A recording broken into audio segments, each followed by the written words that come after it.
Suatu negara dapat dikatakan sebagai negara yang baik adalah jika negara tersebut mampu menyelaraskan serta mengoptimalkan semua sektor-sektor penting yang ada di dalam negara tersebut, yang akan selanjutnya memberikan hasil untuk tatanan perekonomian nasional negara yang bersangkutan. Setiap negara memiliki sumber daya yang berbeda satu sama lain sehingga sektor yang dianggap strategis sudah tentu akan berbeda satu sama lain. Untuk negara yang mempunyai lahan cukup luas dan mempunyai letak yang geografis serta iklim yang menguntungkan, maka sektor pertanian akan merupakan sebuah sektor yang sangat strategis bagi negara tersebut.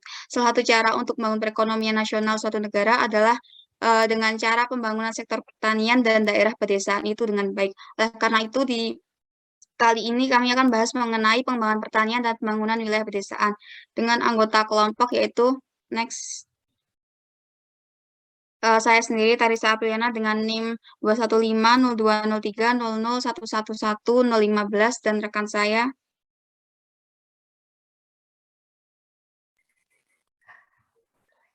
Chelsea Astaria Bilkis dengan NIM 215030111111014. Next.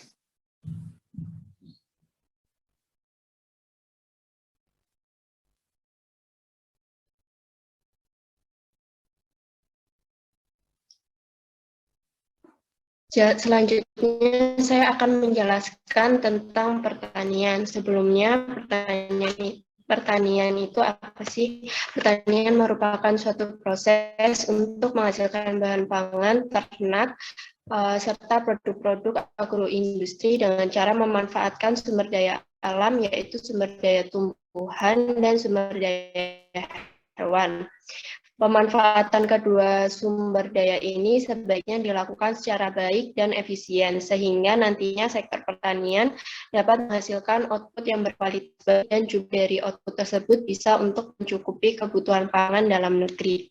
Namun demikian, sampai saat ini masih juga ditemukan kasus-kasus yang sangat merugikan bagi perkembangan sektor pertanian, yaitu kasus seperti penangkapan ikan dengan menggunakan pukat harimau dan bahan peledak yang nantinya dapat merusak ekosistem di dasar laut, perburuan hewan di hutan dan penebangan hutan secara ilegal, serta munculnya proyek-proyek perumahan yang dalam pelaksanaannya dilakukan dengan cara mengambil luas lahan sawah dan hutan yang ada. Sebenarnya salah satu sektor penting dalam perekonomian Indonesia adalah sektor pertanian yang merupakan penerapan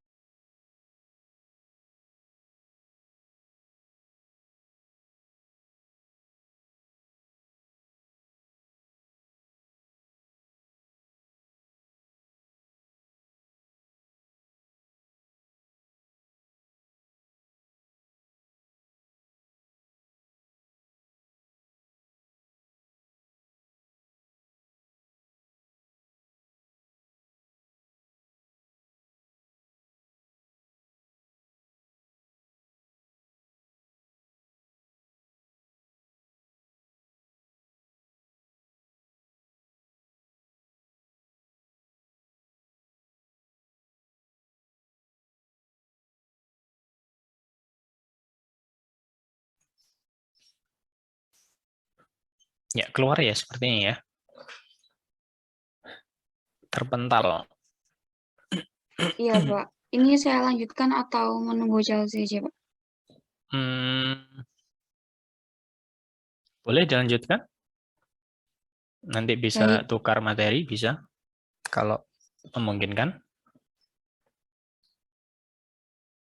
baik, saya akan melanjutkan penjelasan dari Chelsea. Kemudian, tanaman dapat ibaratkan sebagai pabrik primer karena dengan memakai bahan dasar langsung dari alam, dapat menghasilkan bahan organik yang bermanfaat bagi manusia baik langsung maupun tidak langsung. Usaha pertanian memiliki dua ciri penting. Yang pertama adalah selalu melibatkan barang dalam volume besar, dan yang kedua adalah proses produksi yang memiliki resiko yang relatif tinggi. Dua ciri khas ini muncul karena pertanian melibatkan makhluk hidup dalam satu atau beberapa tahapnya dan memerlukan ruang untuk kegiatan itu serta jangka waktu tertentu dalam proses produksi. Kemudian dijelaskan juga FAO memperingatkan akan adanya bencana kekurangan pangan yang gawat, penyebab utamanya karena memburuknya kinerja pertanian di negara-negara di dunia. Dalam hal ini FAO mencontohkan di Afrika terjadi bencana yaitu kekurangan pangan, yaitu lebih dari 270 juta, di antara 750 juta jiwa total penduduk Afrika menderita kekurangan gizi. Penyebab utamanya adalah memburuknya kinerja pertanian di negara dunia karena terabaikannya sektor pertanian. Diperparah lagi dengan gagalnya pelaksanaan investasi dalam perekonomian industri perkotaan yang terutama disebabkan oleh kesalahan dalam memilih strategi industrialisasi, substitusi impor, dan penerapan nilai kurs yang terlalu tinggi. Next. Chelsea sudah masuk lagi sepertinya. Baik, Pak. sudah. Baik, selanjutnya akan saya jelaskan lagi untuk sistem atau pola pertanian di dunia. Jika diperhatikan bahwa kondisi pertanian yang ada sekarang ini pada sebagian besar negara miskin akan segera disadari bahwa betapa banyak tugas-tugas yang harus dilaksanakan sesegera mungkin. Perbandingan sekilas antara produktivitas pertanian di negara maju dengan negara berkembang akan memperjelas gambaran suram tersebut. Sebenarnya sistem atau pola pertanian yang ada di dunia ini dapat dibagi menjadi dua pola yang berbeda. Yang pertama, pola pertanian di negara-negara maju yang memiliki tingkat efisiensi tinggi dengan kapasitas produksi dan rasio output per tenaga kerja yang juga tinggi, sehingga jumlah petani yang sedikit dapat menyediakan bahan pangan bagi seluruh penduduk. Lalu yang kedua, pola pertanian yang tidak atau kurang berkembang yang terjadi di negara-negara berkembang. Tingkat produktivitasnya begitu rendah sehingga hasil yang diperoleh tidak dapat memenuhi kebutuhan para petaninya sendiri. Di sejumlah negara-negara yang berkembang, pertaniannya bersifat subsisten. Sedangkan di negara-negara maju, pertumbuhan output pertanian yang mantap telah berlangsung sejak pertengahan abad ke-18. Laju pertumbuhan tersebut dipacu oleh perkembangan teknologi dan pengetahuan biologi yang mampu menghasilkan tingkat produktivitas, tenaga kerja, dan lahan yang lebih tinggi lagi. Di negara-negara miskin, metode produksi pertanian dari waktu ke waktu tidak mengalami perubahan. Sampai sekarang, para petani di negara-negara berkembang masih banyak yang menggunakan metode produksi yang sudah dipraktekkan sejak ratusan yang lampau dengan teknologi pertanian dan penggunaan masukan input tradisional di luar tenaga kerja manusia yang sama. Kita mengetahui dari prinsip perolehan hasil yang semakin berkurang bahwa jika semakin banyak orang yang mengerjakan sebidang lahan, maka tingkat produktivitas marginal akan semakin menurun. Sebagai hasil akhirnya, standar hidup petani pedesaan di negara-negara dunia ketiga terus memburuk. Sehingga antara negara maju dan negara berkembang muncul suatu kesenjangan yang disebut sebagai kesenjangan produktivitas. Pada contohnya tahun 2000, kesenjangan produktivitas ini meningkat menjadi lebih dari 50:1, di mana negara-negara yang berpendapatan rendah nilai tambah per pekerja sektor pertanian adalah $346, sedangkan di negara maju seperti Inggris mendapatkan $34.730, Swedia $34.285, dan Jepang $30.620. Next. Baik, selanjutnya adalah apa yang menyebabkan semakin buruknya kinerja pertanian di negara berkembang. Penyebab semakin buruknya kinerja pertanian di negara berkembang, salah satunya adalah karena banyak negara berkembang yang memiliki daerah pertanian yang luas, namun mereka tidak bisa memanfaatkan kelebihan luas lahan pertanian yang mereka miliki. Negara tersebut masih terpengaruh oleh teori bahwa untuk memajukan dan bangun perekonomian suatu negara, bangsa dan negara dengan cara mengubah perekonomian agraris menjadi perekonomian industri. Dan banyak negara berkembang yang meletakkan dasar pemikiran itu pada struktur tatanan perekonomian mereka. Namun ternyata strategi tersebut tidak cocok untuk diterapkan di negaranya. Hal ini karena kurang mendukungnya infrastruktur pembangunan industri di negara tersebut karena memang belum tersedia secara lengkap. Maka, salah satu akibat yang ditimbulkan dari masalah ini adalah tingginya angka migrasi para penduduk dari desa ke kota yang sebenarnya daerah perkotaan sudah terlampau padat bagi para penduduk, sementara lahan garapan pertanian yang ada di desa terbengkalai dan tidak ada generasi penerus yang akan mengelola karena para pemuda dan pemudi di desa tersebut memilih untuk migrasi ke kota agar nantinya mereka bisa bekerja di perkantoran atau di sektor industri dengan harapan mereka yaitu memperoleh standar hidup yang lebih baik. Dari kejadian ini maka muncul masalah yang ditimbulkan di negara tersebut, yaitu next. Yang pertama, lapangan pekerjaan di kota semakin sedikit. Hal ini diakibatkan karena banyaknya tenaga kerja yang mencari pekerjaan di sana, sehingga terjadi persaingan yang sangat ketat antara para pencari kerja. Yang kedua adalah lahan garapan pertanian di desa yang terbengkalai. Hal ini karena para pemuda serta pemudi di desa tersebut melakukan migrasi ke kota untuk mencari pekerjaan di sana, sehingga orang tua mereka yang sudah tua di desa kerepotan untuk mengurus lahan yang cukup luas, sehingga produktivitas mereka akan menurun. Kemudian yang ketiga, semakin sedikitnya tenaga kerja yang ada untuk mengelola lahan pertanian yang luas di daerah pedesaan, maka produktivitas sektor pertanian tersebut juga akan turun. Dampaknya juga akan dirasakan oleh negara tersebut, di mana negara yang memiliki lahan pertanian yang luas sudah mulai mengimpor bahan pangan untuk menjaga kestabilan pangan nasional mereka.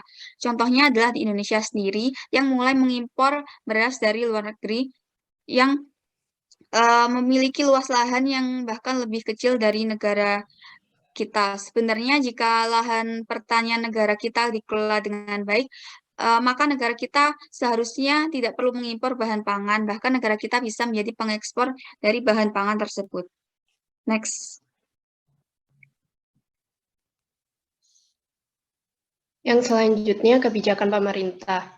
Di daerah pedesaan pada sebagian besar negara berkembang umumnya mempunyai luas lahan yang sempit, modal relatif kecil, sedangkan jumlah tenaga kerja yang ada melimpah.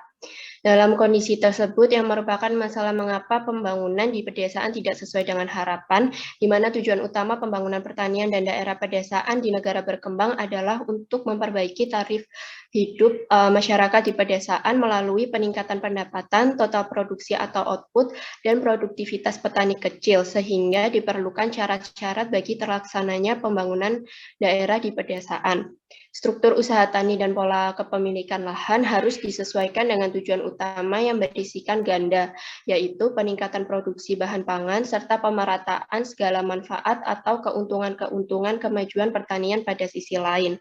Semua manfaat dari pembangunan pertanian berskala kecil tidak akan dapat direalisir secara nyata tanpa didukung oleh serangkaian kebijakan pemerintah yang secara sengaja diciptakan untuk memberikan rangsangan atau insentif, kesempatan atau peluang ekonomi, dan berbagai kemudahan yang diperlukan untuk mendapatkan segenap input utama guna memungkinkan para petani kecil meningkatkan tingkat output dan produktivitas mereka.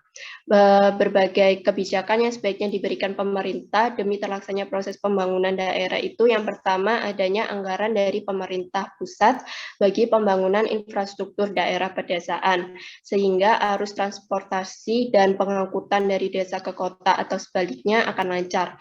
Diharapkan juga dengan infrastruktur yang memadai, maka masyarakat akan semakin lancar juga untuk melakukan proses perdagangan, sehingga hal ini juga akan dapat meningkatkan kesejahteraan masyarakat yang bersangkutan.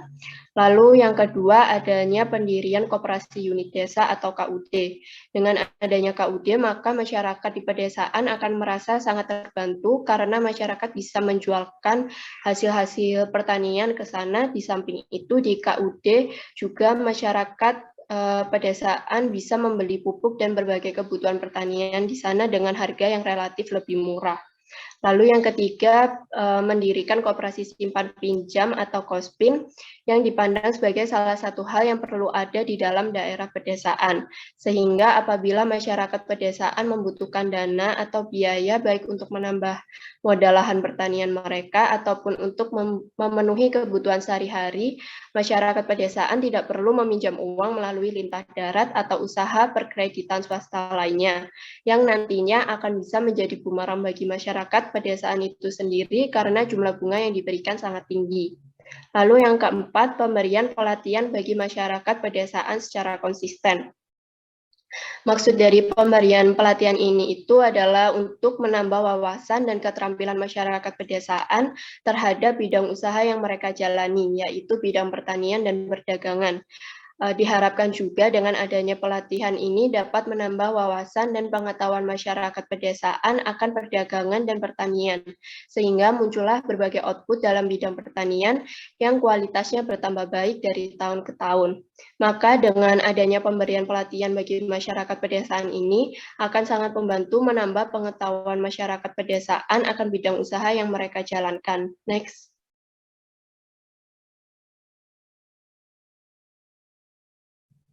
Lalu keberhasilan pembangunan pedesaan selain sangat bergantung pada kemajuan petani kecil juga ditentukannya oleh hal-hal penting lainnya.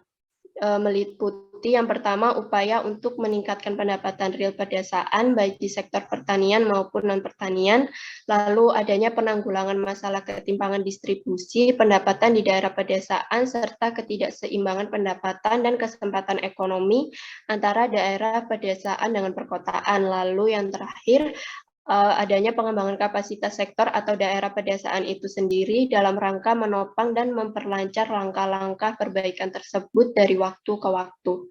Next.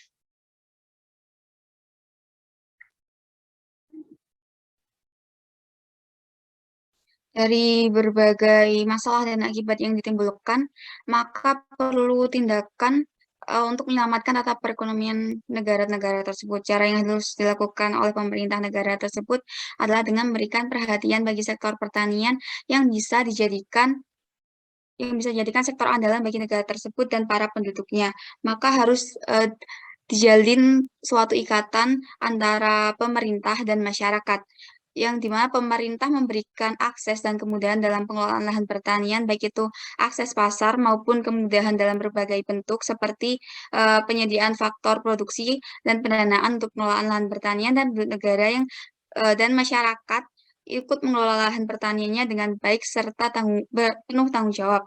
Apabila tujuan utama pembangunan pertanian dan daerah pedesaan di negara berkembang adalah untuk memperbaiki taraf hidup masyarakat di pedesaan, maka perlu dapat dilakukan melalui peningkatan pendapatan, total produksi atau output ditingkatkan, kemudian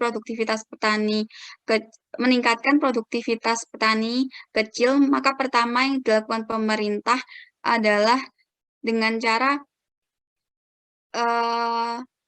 yang pertama, sumber-sumber kemajuan pertanian berskala kecil dengan kemajuan teknologi dan inovasi, kemudian kebijakan ekonomi pemerintah yang tepat, serta dapat merangkul masyarakat dalam menentukan kebijakan ekonomi tersebut. Yang ketiga adalah kelembagaan sosial yang menunjang. Next. Untuk syarat umum bagi kemajuan pedesaan sendiri terbagi menjadi 3. Yang pertama itu modernisasi struktur usaha tani dalam rangka memenuhi bahan pangan yang terus meningkat. Kemudian yang kedua adalah penciptaan sistem penunjang yang efektif. Dan yang ketiga adalah perubahan kondisi sosial pedesaan untuk memperbaiki taraf hidup masyarakat di pedesaan itu sendiri. Kemudian terakhir, next. Strategi pembangunan ekonomi yang dilandaskan pada prioritas pertanian dan ketenagakerjaan paling tidak membutuhkan 3 unsur strategi pembangunan ekonomi. Di antaranya yaitu yang pertama, percepatan pertumbuhan output. Hal ini dapat dilakukan melalui serangkaian penyesuaian teknologi dan insentif harga yang khusus dirancang untuk meningkatkan produktivitas dari para petani kecil. Yang kedua adalah peningkatan permintaan domestik. Hal ini dapat dilakukan peningkatan terhadap output pertanian yang dihasilkan dari strategi pembangunan perkotaan yang berorientasikan pada upaya pembinaan ketenagakerjaan. Kemudian yang ketiga atau yang terakhir adalah diversifikasi kegiatan pembangunan daerah pedesaan yang bersifat padat karya, yaitu non-pertanian yang secara langsung ataupun tidak langsung akan menunjang dan ditunjang oleh masyarakat pertanian. Next. Baik, kesimpulan yang dapat kami ambil dari materi ini yaitu dari berbagai hal yang telah dibahas pada hal sebelumnya, ternyata tidak dapat dipungkiri bahwa sektor pertanian dan pedesaan juga dapat membantu meningkatkan perekonomian nasional. Dengan dibangunnya sektor pertanian yang baik, maka hal ini juga akan berdampak baik bagi daerah pedesaan karena sektor pertanian merupakan sektor yang sangat berpengaruh bagi daerah pedesaan dalam hal untuk mendapatkan pendapatan real pedesaan. Jika sektor pertanian yang ada di desa dapat terus maju dan berkembang, maka pendapatan real pedesaan juga pasti akan naik. Jika pendapatan real semakin meningkat, maka desa itu bisa melakukan pembangunan desa yang bersangkutan seperti pembangunan jalan dan infrastruktur lainnya yang bisa memajukan desa tersebut. Dengan demikian, jika transformasi pertanian dan lingkungan pedesaan dapat terlaksana dengan baik, maka perekonomian nasional negara yang bersangkutan pasti akan berjalan ke arah yang lebih baik, di mana distribusi pendapatan di negara yang bersangkutan itu dapat terlaksana. Selanjutnya akan saya kembalikan ke Tarisa. Baik, sekian presentasi dari kami. Kurang lebihnya mohon maaf. Untuk sesi diskusi, saya kembalikan ke Pak Rizky. Wassalamualaikum warahmatullahi wabarakatuh. Waalaikumsalam warahmatullahi wabarakatuh. Oke, baik, terima kasih atas teman-teman kelompok Tariza dan juga Chelsea yang tadi memaparkan tentang pengembangan pertanian dan juga pembangunan wilayah pedesaan. Maka itu dia sekilas dari apa yang disampaikan oleh teman-teman kelompok. Maka memang ya secara sekilas kita bisa ketahui ya, bahwasanya memang ada kaitannya antara bagaimana sektor pertanian ini bisa berpengaruh begitu ya terhadap perekonomian. Dan pasti sangat ya, karena di dalam porsi PDB pun itu sektor pertanian juga menyumbang. Ini saya dapat data, kalau sektor pertanian itu kurang lebih menyumbang sampai dengan 13,7% terhadap PDB di tahun 2020. Sehingga memang ya punya dampak yang cukup terhadap bagaimana perekonomian negara. Oke, kalau begitu kita buka sesi diskusi, teman-teman. Jika ada pertanyaan ataupun sesuatu yang ingin didiskusikan, maka saya persilakan. Mulai dari Anggit. Iya Pak, saya ingin bertanya. Kalau menurut kelompok, bagaimana, kan ada nih yang namanya permasalahan agrikultur, di mana lahan pertanian itu dialihfungsikan menjadi wilayah perumahan. Di satu sisi kan pasti lahan pertanian itu jadi menyusut, tapi di sisi lain karena dibangunnya perumahan itu akan memungkinkan banyak masyarakat kota yang berpindah ke desa, dan otomatis itu juga bisa ada kemungkinan untuk membuka pembangunan wilayah pedesaan juga. Kalau menurut pendapat kalian gimana tentang alih fungsi lahan itu? Oke, terkait dengan alih fungsi lahan, banyak ya kejadian di sekitar kita. Sebelah rumah saya sawah Pak, gitu ya. Tapi sekarang sudah jadi rumah, jadi ruko mungkin ya, kan gitu. Nah terus bagaimana kalau semuanya nanti bergeser demikian? Oke, terima kasih Anggit. Kemudian Esther. Ya, baik Pak. Jadi saya ingin bertanya tentang presentasi tadi. Gimana caranya memodernisasikan struktur usaha tani itu bisa menjadi mempengaruhi kemajuan pedesaan? Oke, memodernisasi Usaha tani, Pak. usaha tani untuk memajukan pedesaan. Menarik. Biar ini ya, profesi petani lebih keren lagi ya. Oke. Kemudian Jadil, silakan. Iya Pak, saya izin bertanya. Menurut saya ini saat ini tuh banyak pemuda yang sekarang minat terhadap pengelolaan pertanian itu semakin kecil atau semakin tidak minat terhadap mengembangkan sektor pertanian, dan mereka itu lebih memilih sektor industri karena lebih menjanjikan gitu ya, karena menurut saya sektor ini. Nah, apa sih yang perlu dilakukan agar minat terhadap sektor pertanian ini meningkat lagi? Karena jika sektor pertanian semakin tidak berkembang, maka itu kan akan mengakibatkan darurat pangan ya. Ya, seperti itu Pak. Terima kasih. Oke. Apa cara biar generasi milenial ini mau gitu ya untuk bertani lagi gitu? Kira-kira kurang lebih demikian. Pertanyaan dari Jadil. Kemudian Yulian. Oke Pak, saya izin bertanya. Dilihat dari situasi terkini kan lahan pertanian itu semakin berkurang dan minat masyarakat untuk bekerja di bidang pertanian itu juga terus menurun. Terkhusus lahan pertanian itu yang efektif kan mungkin ada di Pulau Jawa dan Bali dan beberapa mungkin di Sumatera. Nah, dilihat dari situ, ditambah lagi di Bali dan Jawa itu kan lahannya semakin sedikit. Berangkat dari situ, apakah menurut Tariza dan Chelsea, Indonesia ini masih bisa disebut sebagai negara pertanian? Gitu, Pak. Terima kasih. Oke.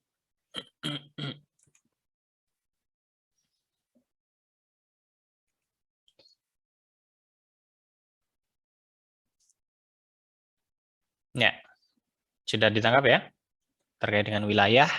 Mungkin Jawa, Bali, Sumatera, sektor pertanian, tapi apakah mungkin ya Indonesia dikatakan sebagai apa istilahnya, apa tadi, negara Ada pertanian pertanian? atau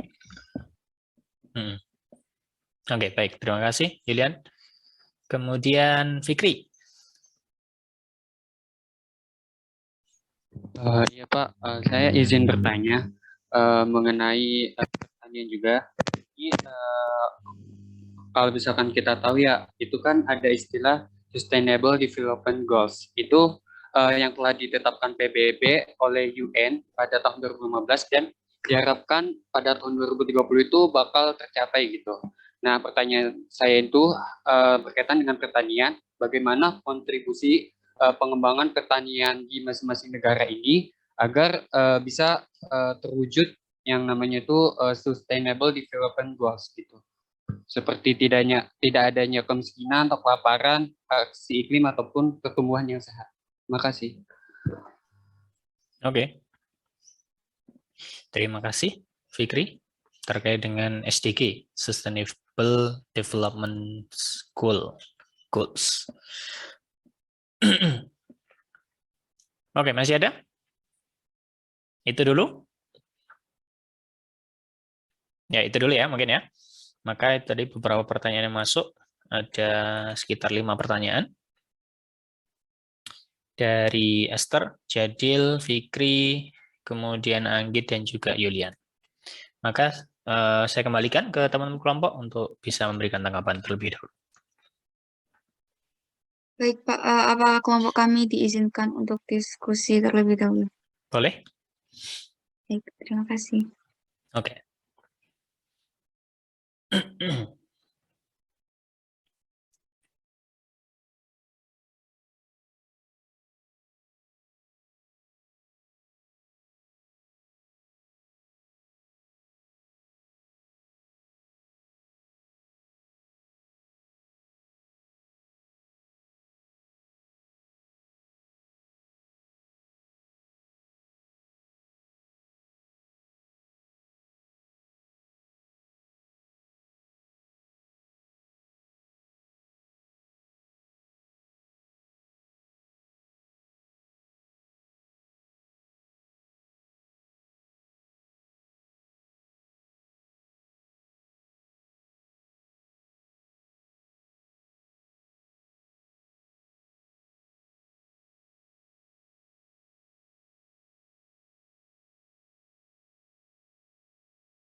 Ya, mungkin sambil menunggu teman-teman kelompok, ini ya mungkin jadi bahan renungan ya teman-teman. Kira-kira kenapa ya kok petani itu dianggap sebagai profesi yang kurang menjanjikan? Itu satu. Kemudian tadi juga disampaikan oleh teman-teman kelompok bahwasanya sektor pertanian atau para petani itu menganggap kehidupannya itu kurang layak, gitu ya. Sehingga akhirnya banyak orang yang akhirnya ya berpindahlah profesinya, terus kemudian juga mungkin anak-anaknya dari para petani juga tidak ingin jadi petani lagi, gitu ya, sehingga lebih memilih untuk kerja kantoran yang mungkin dianggap lebih menjanjikan. Kira-kira akar masalahnya apa ya? Kok akhirnya pertanian ini dianggap sebuah profesi yang kurang layak begitu? Padahal kalau kita melihat di negara-negara yang sudah maju ya, negara-negara maju seperti Jepang begitu, itu mereka petaninya kan keren-keren ya, pakai jas gitu ya, dianggap ya memang profesi yang apa namanya layak begitu. Lantas apa ya kalau di posisi kita atau di negara kita, kenapa kok hal ini menjadi sesuatu yang kurang baik gitu? Kira-kira akar masalahnya apa ya?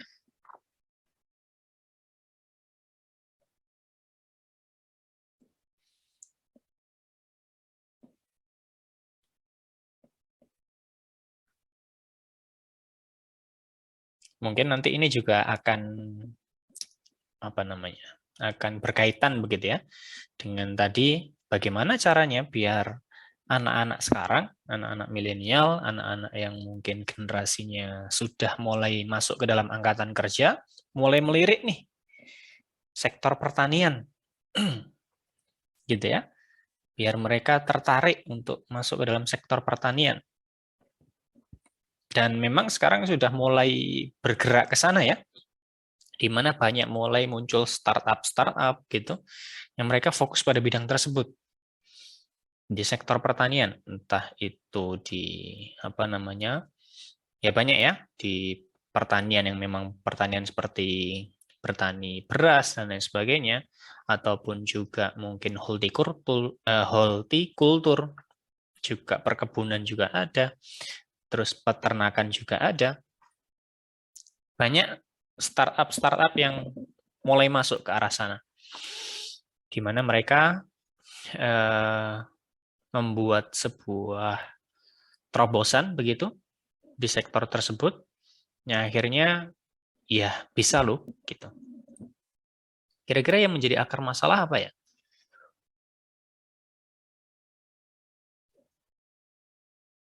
Ada yang mau pendapat? Anggit? Iya, saya ingin berpendapat, Pak. Kalau menurut saya, kenapa profesi petani itu kurang diminati? Karena kalau dilihat dari segi penghasilan kan juga emang kurang menguntungkan. Karena kayak apa ya, kan dari petani habis itu kayak ke apa sih namanya, ke agen gitu ya kan. Harganya tuh pasti makin lama makin naik. Kalau dari petaninya harganya udah tinggi, nanti makin lama makin sampai di tangan konsumen pasti harganya makin tinggi juga. Jadi harga yang dijual sama petani itu cenderung lebih murah, dan ya karena itu makanya profesi petani ini dari segi pendapatan dianggap kurang menguntungkan gitu. Berarti ini ya dari sisi rantai itu ya, rantai jalur penjualannya, bukan rantai pasok kalau ini ya, apa ya, rantai penjualan begitulah, yang mana harus melalui tengkulak dulu, akhirnya petaninya nggak untung sama sekali, gitu kan? Juga sekarang banyak keluhan begitu ya, kalau tidak salah dari petani, itu terkait dengan harga pupuk yang mahal, gitu kan? Harga pupuk mahal, tapi di sisi lain dia nggak bisa menjual dengan harga tertentu, kan gitu ya? Dia susah menjualnya kalau dengan harga tinggi, nanti nggak ada yang mau beli gitu. Ke tengkulak nanti juga sudah mepet keuntungannya. Maka sebetulnya titik poinnya, di antara titik poin masalahnya adalah keberadaan tengkulak ya. Mana tengkulak ini dia ya pedagang, Dia tinggal ngambil hasil panennya, kemudian dijual dengan harga yang mereka mau. Kan gitu ya. Nah, akhirnya apa? Ya, yang menjerit lagi-lagi akhirnya petani gitu. Maka memang kenapa kok akhirnya sekarang banyak startup yang mulai masuk ke sana? Itu adalah bagaimana mengatasi adanya tadi, tengkulak tadi. Ini sebetulnya juga ada kisah begitu ya yang disampaikan oleh teman dari paman saya. Beliau punya usaha perkebunan ini ya, apa ini? Paprika. Paprika di dekat Malang sini di Pasuruan. Itu sama kondisinya. Mereka akhirnya bersaing. Jadi petani mereka bikin semacam perkumpulan petani begitu untuk bisa bersaing dengan tengkulak. Gitu. Karena apa? Kalau petaninya langsung dijual ke tengkulak, harganya jatuh. Gitu. Akhirnya mereka membuat sebuah perkumpulan begitu, perkumpulan tani yang langsung dari produsennya, dari petaninya, yang itu dijual ke pasar secara langsung. Gitu. Dan itu ya memang beratnya di situ. Astagfirullah.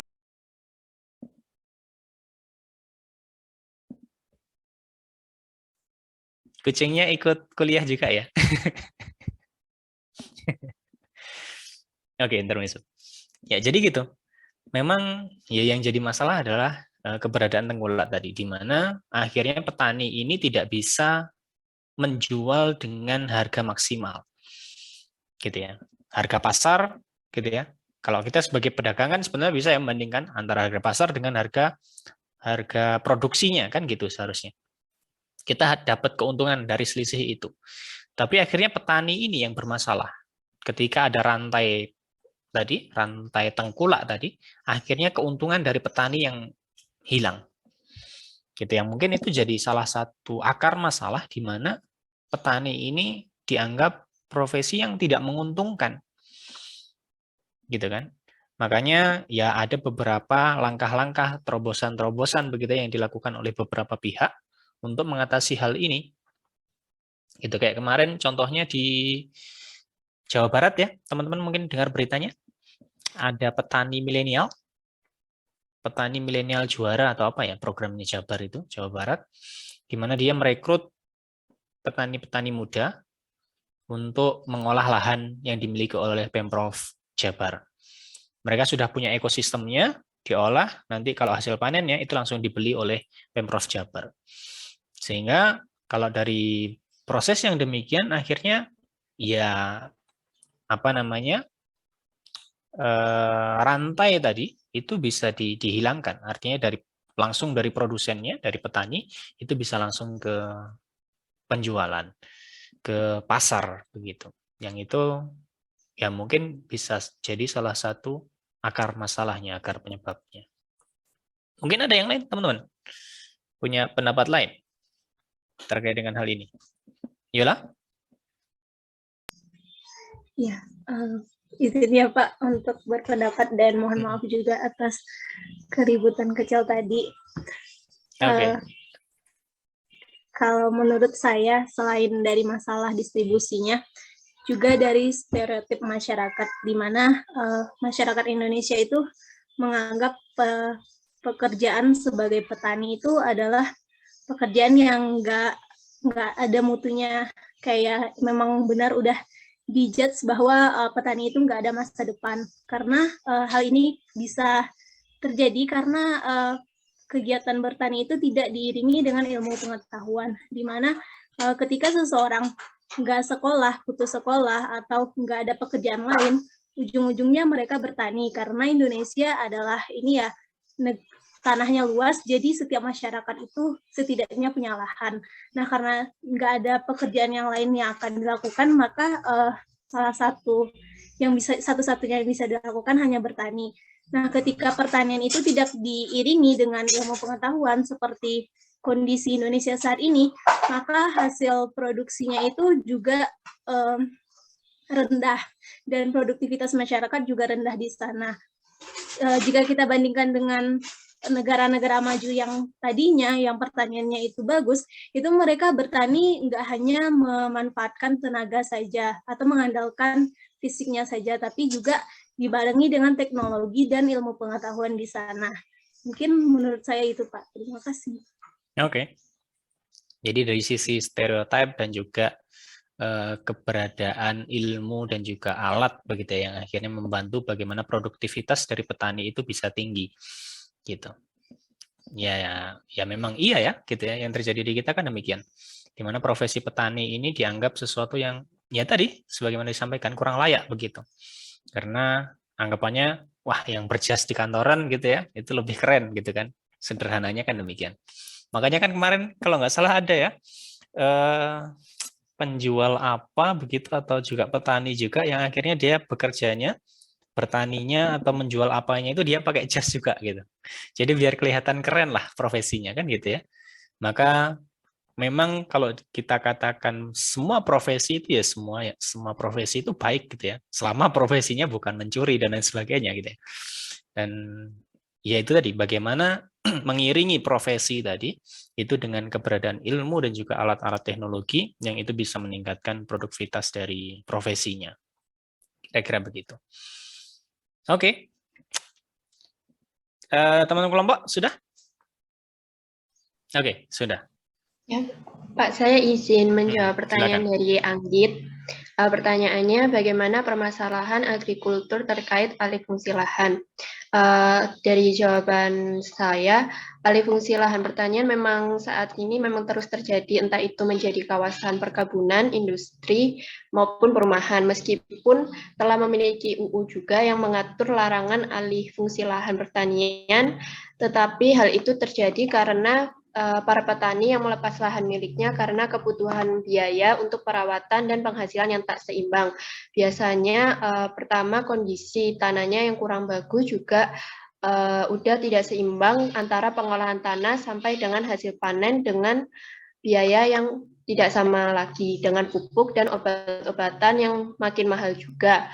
Petani juga banyak menjual karena kebutuhan hidup sama taraf kehidupannya semakin menurun. Tetapi untuk solusinya pemerintah juga menargetkan untuk pencetakan sawah baru yang mencapai 144.613 hektar. Gitu Pak. Mungkin untuk Anggit, apakah ada yang mau disampaikan lagi? Udah jelas, makasih. Ya, terkait dengan alih fungsi lahan, maka sebetulnya kalau kita melihatnya dari kacamata yang lebih luas gitu ya, yang lebih helikopter view gitu ya, maka sebetulnya pemerintah itu punya wilayah-wilayah khusus yang memang tidak boleh diganggu-gugat untuk sektor pertanian. Jadi ada wilayah-wilayah tertentu yang memang itu sudah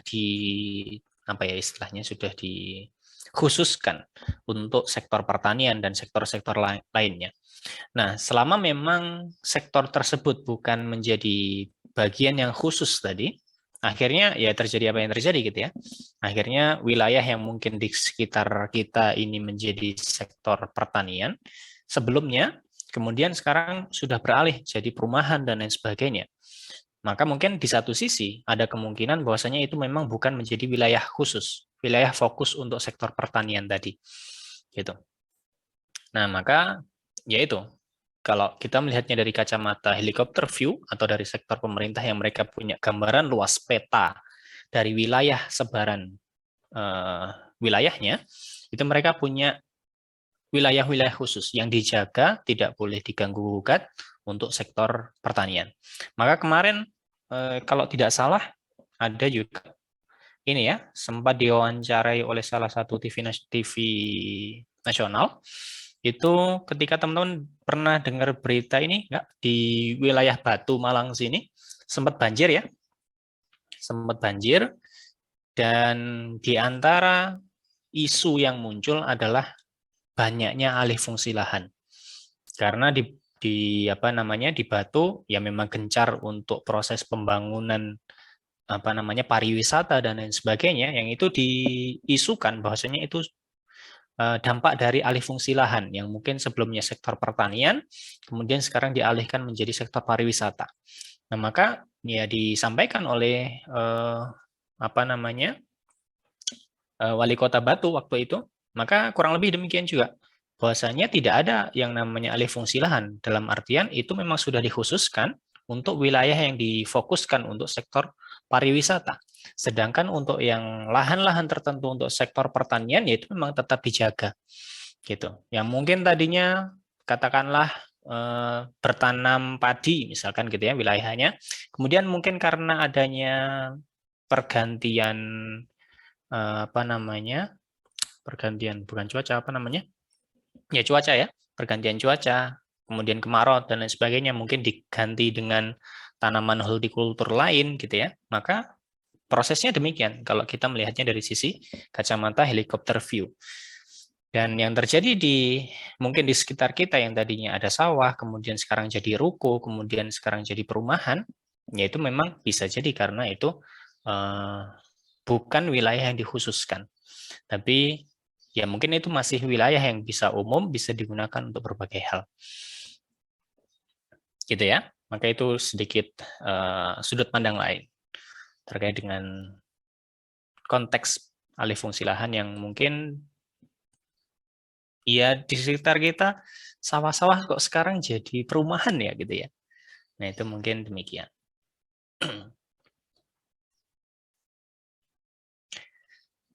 Oke, lanjut. Baik, Pak. Saya izin menjawab pertanyaan dari Esther mengenai bagaimana cara memodernisasi usaha tani untuk memajukan pedesaan. Saat ini bisa dilakukan dengan udah banyak mesin-mesin yang bisa digunakan di industri pertanian, misalkan mesin tanam padi, kemudian ada mesin penebar pupuk, mesin penyemprot air, mesin irigasi, maupun yang kita tahu biasanya adalah traktor. Kemudian setelah dilakukan proses dari pertanian sendiri, ada ketika kita mengemas dari hasil pertanian, kita dapat mengemasnya dengan pengemasan yang modern dan aman, sehingga nanti kualitas dari produk pertanian tersebut dapat terjaga dan nantinya bisa kita distribusi ke wilayah yang lebih luas, sehingga nantinya jika produktivitas pertanian dengan mesin-mesin tersebut serta pengemasan yang baik, maka produktivitas pertanian akan meningkat sehingga pendapatan masyarakat pedesaan juga meningkat, maka akan dapat memberi peluang yang besar untuk kemajuan dari pedesaan itu sendiri. Mungkin ada tambahan dari Pak Rizky atau dari teman-teman, dan ada tanggapan dari Esther.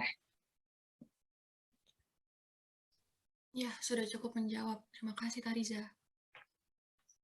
Oke, sudah terjawab.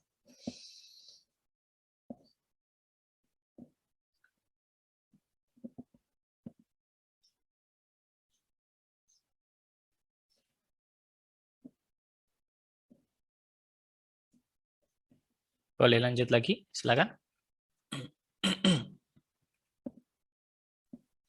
Pak, saya izin menjawab pertanyaan dari Jadil. Yang apa yang perlu dilakukan untuk meningkatkan minat di pertanian. Yang tadi sudah dijelaskan sama Pak Rizky dan Yola, cara meningkat strateginya itu dengan cara pemanfaatan teknologi pertanian, karena pada generasi milenial saat ini itu mereka sangat bergantung juga pada teknologi. Oleh karena itu, inovasi dan penggunaan teknologi dalam pertanian akan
Ya, cek. Sudah terjawab tadi? Tadi saya berhenti Pak, soalnya Pak Rizky tiba-tiba keluar. Iya. Ini tadi tiba-tiba laptopnya mati. Jadi sempat berhenti. Oke. Boleh dilanjut? Oh ya, saya lanjutkan lagi untuk strategi menumbuhkan minat petani pada saat ini itu dengan pemanfaatan teknologi pertanian. Karena pada generasi milenial ini sangat bergantung pada teknologi. Oleh karena itu, inovasi dan penggunaan teknologi dalam pertanian akan sangat memungkinkan untuk menumbuhkan minat milenial menjadi seorang petani. Lalu yang kedua, penjualan langsung. Salah satu hal yang membuat petani mendapatkan keuntungan kecil adalah karena petani harus melewati berbagai pihak untuk menjual produknya sampai ke pasaran. Hal ini yang membuat harga dari petani dan harga pasaran seringkali juga berbeda. Oleh karena itu, perubahan sistem penjualan yang langsung ini ke tangan pembeli bisa juga menjadi solusi. Dengan begitu, keuntungan petani akan semakin besar dan minat pada sektor tersebut juga akan semakin meningkat. Lalu yang ketiga, pendidikan. Pendidikan pertanian juga sangat penting karena selain menumbuhkan petani yang andal juga bisa menumbuhkan perkembangan pertanian di sektor lain seperti bisnis hingga teknologi. Selain itu juga dukungan penelitian pada sektor pertanian juga sangat diperlukan untuk mengembangkan sektor pertanian itu sendiri. Mungkin dari Jadil, apakah ada tanggapan? Sudah menjawab. Terima kasih Chelsea. Oke. Teman-teman pernah mendengar tahu bau nggak? Tahu bau.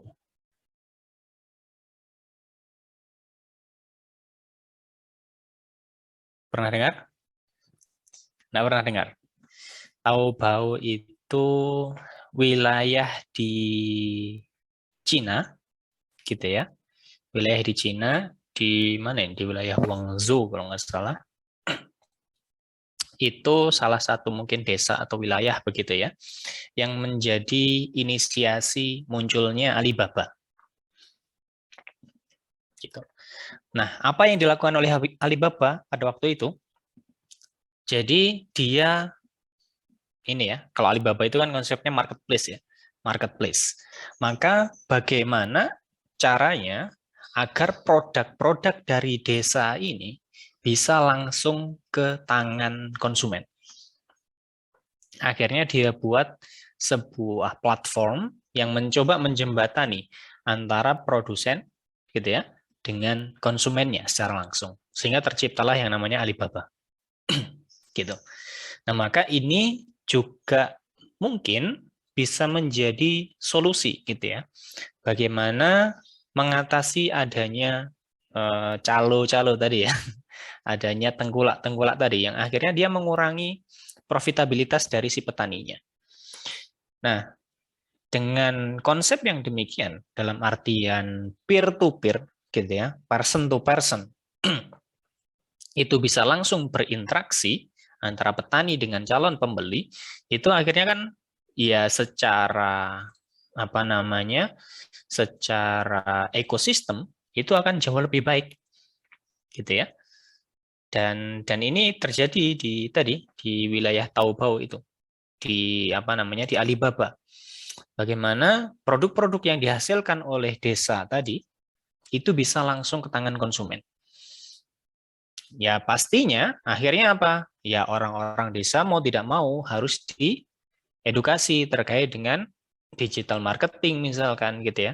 Di mana produk-produk itu bisa diupload ke dalam marketplace, diunggah, difoto gitu kan. Kemudian dijual. Nah, akhirnya apa? Dia bisa masuk ke dalam platform marketplace-nya, dia bisa menawarkan produk-produk yang mereka miliki gitu. Sehingga ketika ada tawaran pembelian dari si konsumen, maka itu bisa secara langsung diterima oleh si produsennya. Gitu. Dan dari adanya konsep ini, ya berkembanglah dari Alibaba itu, yang mungkin sekarang kita bisa kenal begitu besarnya. Nah, maka sebetulnya konsep dasar dari Alibaba demikian. Bagaimana dia mencoba untuk mempertemukan antara produsen dengan konsumennya secara langsung untuk mengatasi adanya masalah-masalah yang terjadi di produsennya. Gitu. Di antara contohnya ya tadi masalah terkait dengan adanya tengkulak dan lain sebagainya. Gitu. Mungkin nanti teman-teman bisa browsing sendiri, lebih bisa gali lebih dalam terkait dengan tadi Taobao tadi. Salah satu desa atau wilayah gitu di China yang itu menjadi entah inisiator atau apa begitu untuk Alibaba. Gitu. Ini soalnya pernah dibahas ketika waktu saya kuliah S2 kemarin, kebetulan kan saya ngambil sistem informasi begitu ya, dan sedang membahas terkait dengan e-commerce gitu. Dan ada salah satu teman yang mempresentasikan terkait dengan hal ini, wah kok keren gitu ya. Dalam artian bagaimana secara ide itu bisa tadi mengatasi adanya permasalahan yang terjadi oleh si produsennya ataupun si petaninya. Kan kalau demikian kan artinya bagaimana nanti produk ini bisa memberikan nilai tambah ya. Tidak hanya misalkan kalau tani gitu ya, tani padi, kan nggak mungkin padi langsung dijual kan. Kalau begitu kan harus ada proses pengolahan lebih lanjut gitu kan. Akhirnya apa? Ada nilai tambah di sana yang itu bisa meningkatkan profitabilitas mereka gitu.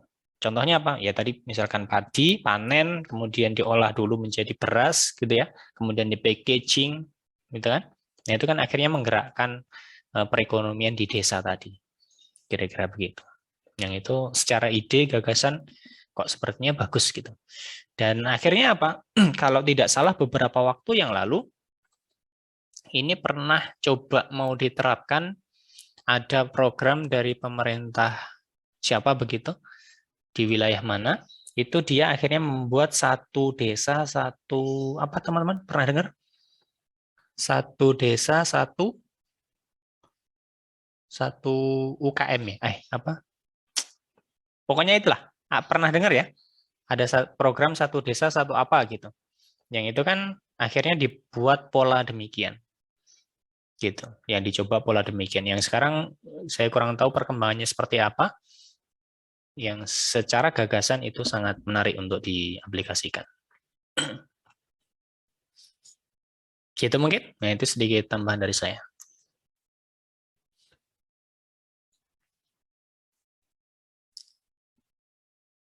Oke, lanjut.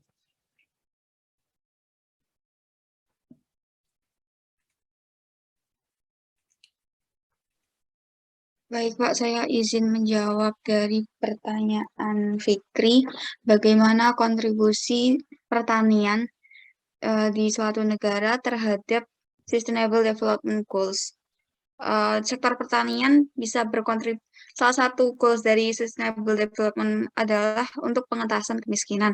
Kemudian sektor pertanian bisa berkontribusi dalam pengurangan kemiskinan, baik itu secara langsung maupun tidak langsung. Misalkan kontribusi langsungnya adalah terjadi peningkatan pendapatan petani, sedangkan kontribusi tidak langsungnya adalah melalui kaitan ke depan dan kaitan ke belakang sektor ini dalam sistem perekonomian. Ini dari Fikri ada tanggapan?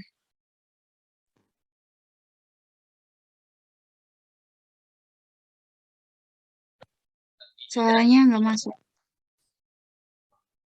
Udah masuk belum? Ya, Sudah. jadi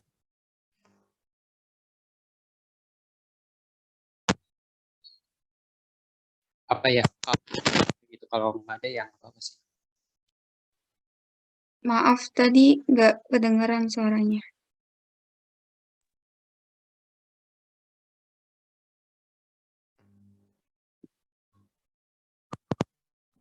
Udah kedengeran belum? Udah. Iya, jadi aku mau nanya, negara yang udah menerapkan sistem SDG ini atau sudah dikatakan berhasil, itu negara mana ya? Terima kasih. Terima kasih jawabannya. Terima kasih tanggapannya.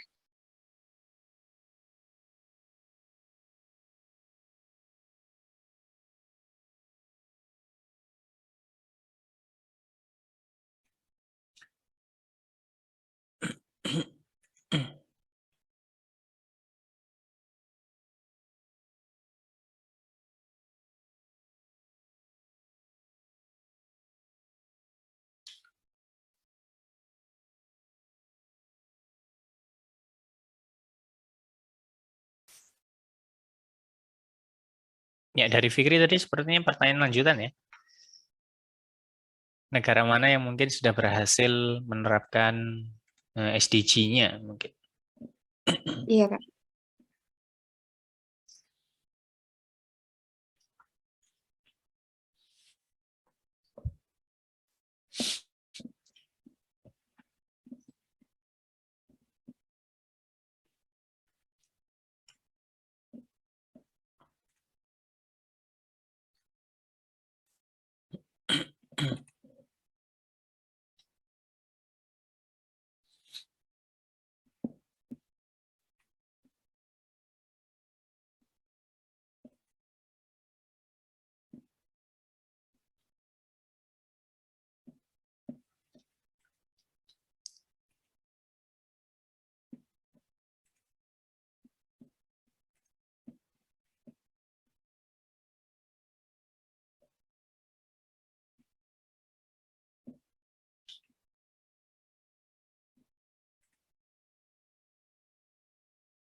Oke, mungkin bantu ya. Ini saya sambil browsing ini tadi barusan. Coba cek kira-kira negara mana yang mungkin dikatakan berhasil ya dalam pengembangan SDG-nya. Maka di sini sebetulnya ada teman-teman dari Sustainable Development Goals. Dia punya website yang dimana di sana ada terkait dengan perankingan negara-negara. Maka di sini kita bisa lihat ranking dari atau skor dari negara-negara yang masuk ke dalam SDG gitu. Maka ternyata yang di urutan pertama itu Finlandia, Sweden, Swedia, Denmark, Jerman, Belgium, dan seterusnya. Maka ini negara-negara yang menduduki peringkat-peringkat tertinggi di dalam proses pengembangan atau di dalam proses Sustainable Development Goals-nya.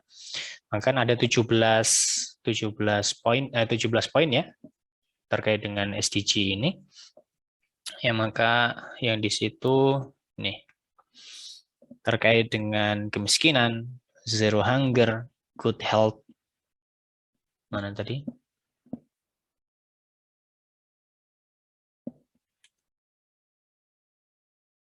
Ini ya. Maka ini 17 poin yang menjadi perhatian dari UN, United Nations, untuk pengembangan suatu negara. Dan ternyata setelah proses perankingan dari semua negara yang masuk, maka ini negara-negara yang menduduki peringkat-peringkat utama di dalam Sustainable Development Goals-nya. Nah, mungkin di sini kita bisa buka-buka. Nanti teman bisa buka juga di sini.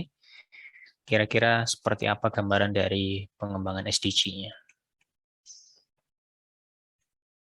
Ada reportnya juga kalau nggak salah, mungkin teman bisa baca. Nah, di sini misalkan Finlandia terkait dengan no poverty, tidak ada kemiskinan, dia skornya adalah 100 poin, 100% gitu ya.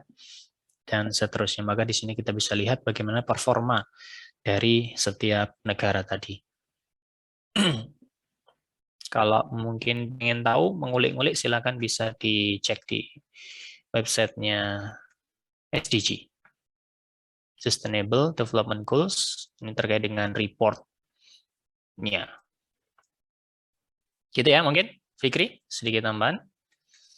Nanti bisa dicari. Baik Pak, terima kasih Pak. Terima Oke. kasih.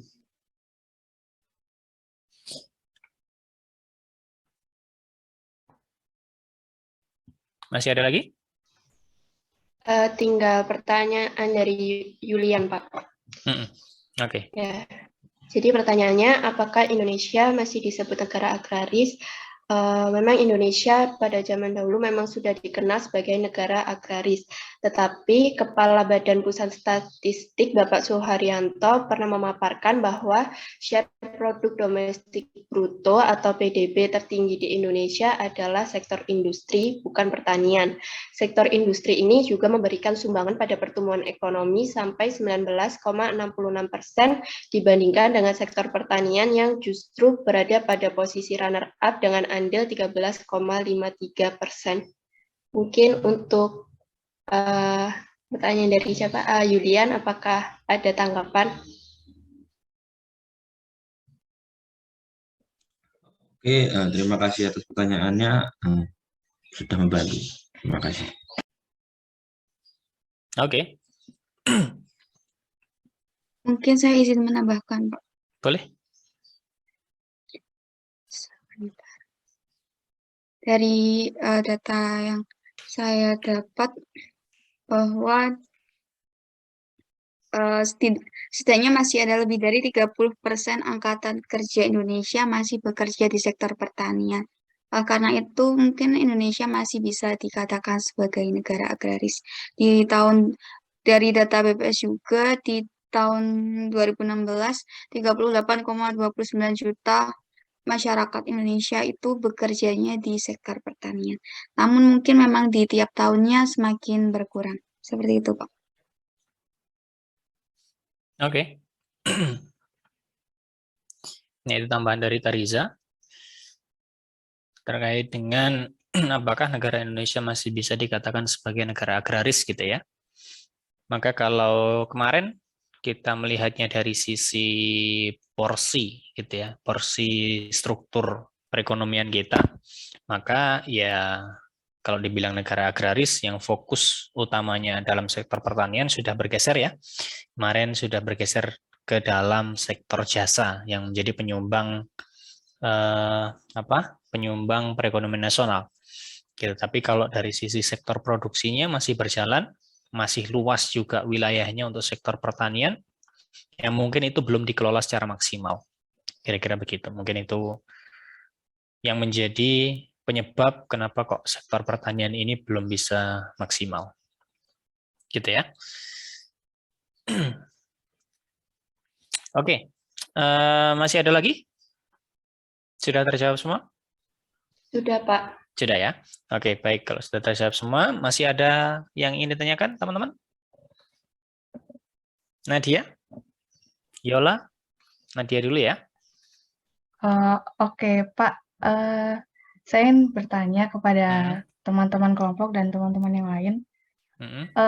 Kan ada data yang menyebutkan kalau Indonesia itu mengalami surplus beras sejak tahun 2018. Tetapi kenapa ya sampai sekarang Indonesia itu masih impor beras gitu, Pak? Terima kasih. Surplus beras tapi masih impor. Kenapa? Gitu ya. Oke, kemudian Yola? Baik, makasih Pak untuk kesempatannya. Saya izin bertanya, tapi mungkin dari perspektif yang lain gitu. Ketika kita melihat mengenai kesejahteraan masyarakat desa yang ya pertanian kan lebih banyak di desa gitu ya. Sebagaimana tadi udah dijelaskan sama teman-teman kelompok, kalau ada beberapa upaya pemerintah untuk meningkatkan kesejahteraan di desa. Salah satunya ada melalui anggaran dana desa, yang itu setiap tahun pasti ada gitu. Jadi mungkin di setiap desa atau daerah yang pemerintahnya bisa menerapkan itu, memanfaatkan dana desanya dengan baik, ada kemajuan di sektor pertaniannya. Mungkin kita bisa lihat di ini Pemkab Pemerintahan Kabupaten Badung itu yang ada, dia meluncurkan aplikasi GoTani. Jadi itu memudahkan petani dan juga konsumen untuk mendapatkan produk-produk dari petani. Tapi itu cuma beberapa daerah yang bisa memanfaatkan dananya seperti itu. Ada juga daerah yang malah pemerintahnya mengkorupsi dana desa dari riset yang dilakukan oleh ICW pada tahun 2018, bahkan tingkat tertinggi dari korupsi itu adalah di dana desa. Jadi yang paling banyak dikorupsi itu adalah dana desa oleh pemerintah desa.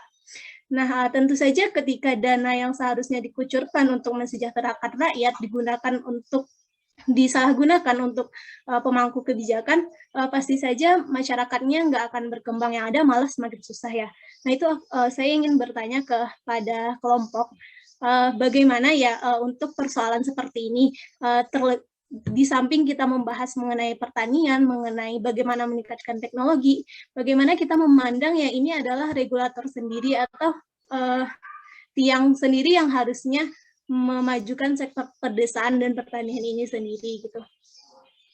Terima kasih. Oke. Baik, terima kasih Yola. Itu tadi keresahan gitu ya yang mungkin dirasakan. Dana desa banyak kok mengucur. Ada anggarannya setiap tahun, bahkan mungkin lebih besar begitu ya. Ada peningkatan tiap tahunnya, tapi ya nggak banyak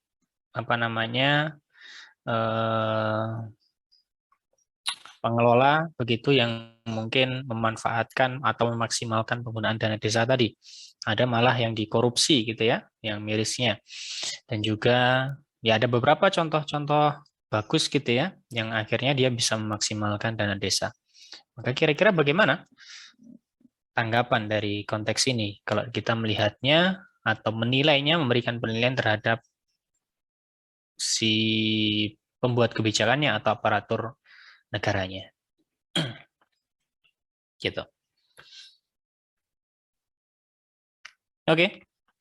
Silakan, boleh ditanggapi dulu teman-teman kelompok.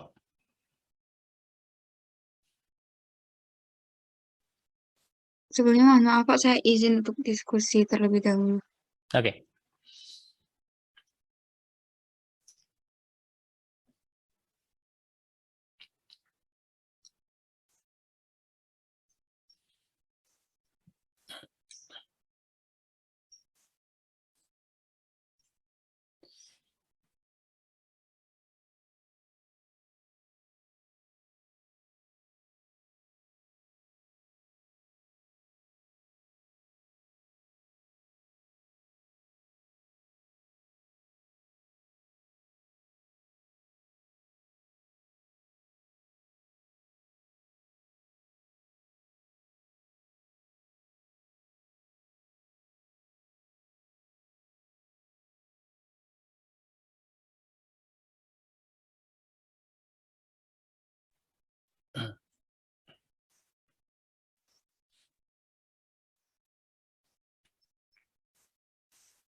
Baik Pak, saya izin masuk untuk menjawab pertanyaan dari Nadia.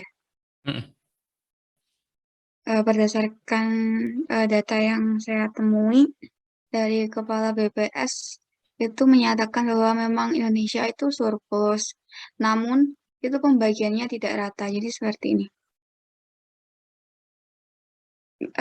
Dari Kepala BPS sendiri mengilustrasikan bahwa sebanyak 43% dari ketersediaan beras itu ada di rumah tangga produsen, sedangkan 3%-nya itu ada di rumah tangga konsumen.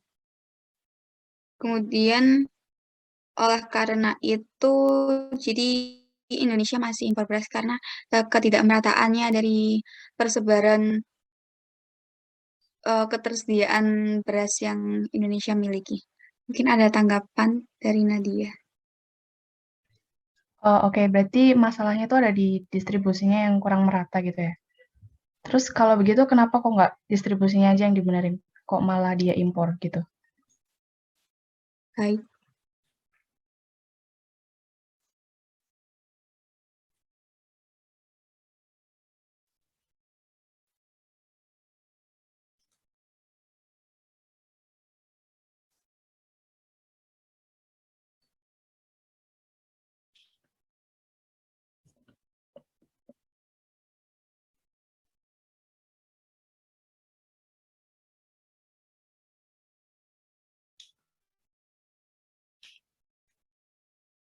Baik, saya izin menjawab lagi kalau berdasarkan data yang saya temui juga bahwa dikatakan oleh pemerintah bahwa seluruh hasil produksi beras itu tidak semuanya bisa diserap oleh pemerintah.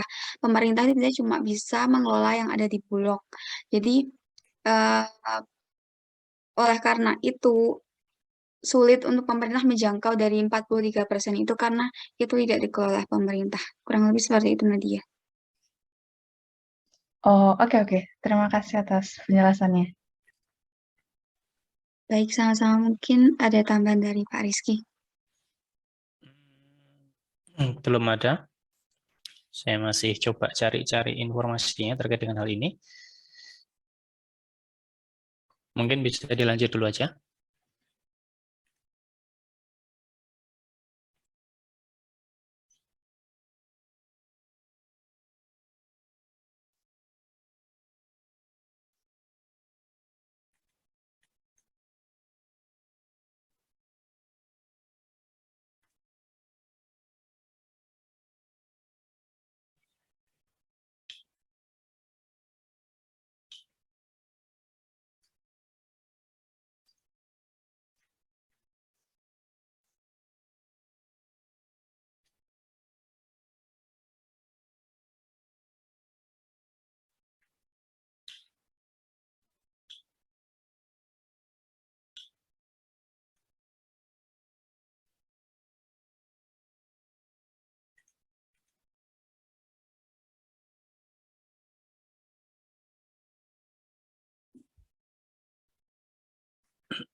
Mohon maaf dari Yola, apakah bisa diulang pertanyaannya?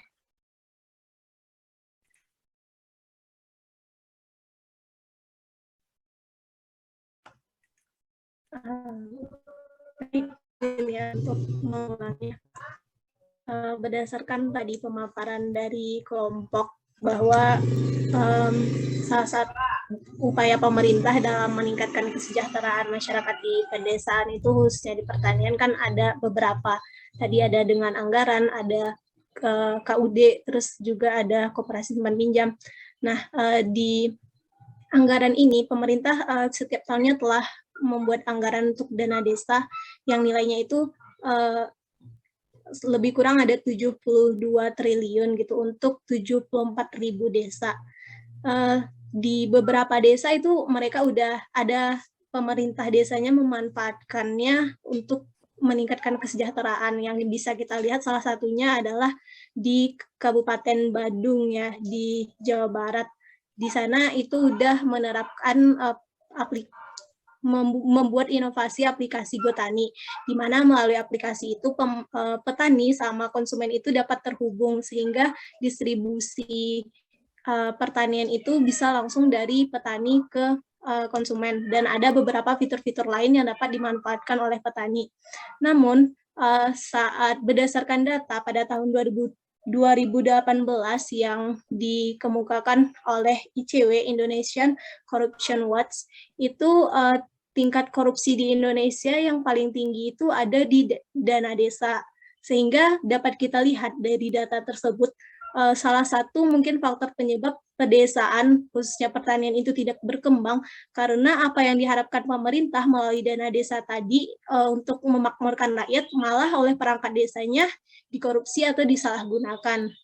Nah, karena ada permasalahan ini, di samping kita melihat perkembangan teknologi, peningkatan sumber daya manusia untuk pertanian, apakah permasalahan di bidang regulasi dan pemangku kebijakan ini itu memberikan dampak juga ya terhadap kondisi pertanian ini. Jadi bagaimana tanggapan kelompok terhadap permasalahan yang sedang terjadi? Bahkan 1 bulan yang lalu ya ada ini ya berita di mana perangkat desanya melaporkan kepala desanya korupsi malah dituntut balik gitu. Nah, itu bagaimana kondisi yang seperti ini? Terima kasih. Baik, terima kasih Yola.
Baik, saya izin menjawab pertanyaan dari Yola. Menurut saya sendiri, tindakan korupsi dari aparat desa itu tentu mempengaruhi dari pembangunan desa, terutama di sektor pertanian. Mengingat di desa sendiri itu mayoritas masyarakatnya adalah petani.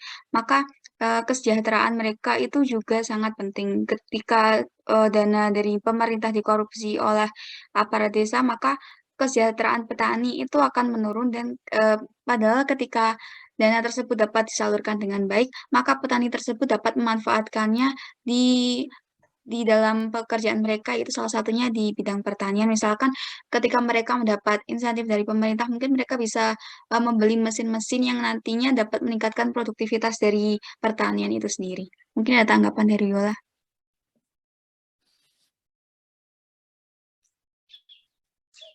Oh iya, kalau tanggapan dari saya, pertama ini sih, karena kelompok yang mendalami tentang pertanian dan pedesaan ini, apakah dana yang disediakan pemerintah itu pertama cukup enggak untuk kebutuhan pertaniannya. Terus yang kedua, apakah pemerintah enggak ada regulasi atau pengawasan ya? Karena dampaknya ini kan sangat besar terhadap rakyat kecil gitu, dari korupsi yang dilakukan oleh badan perangkat.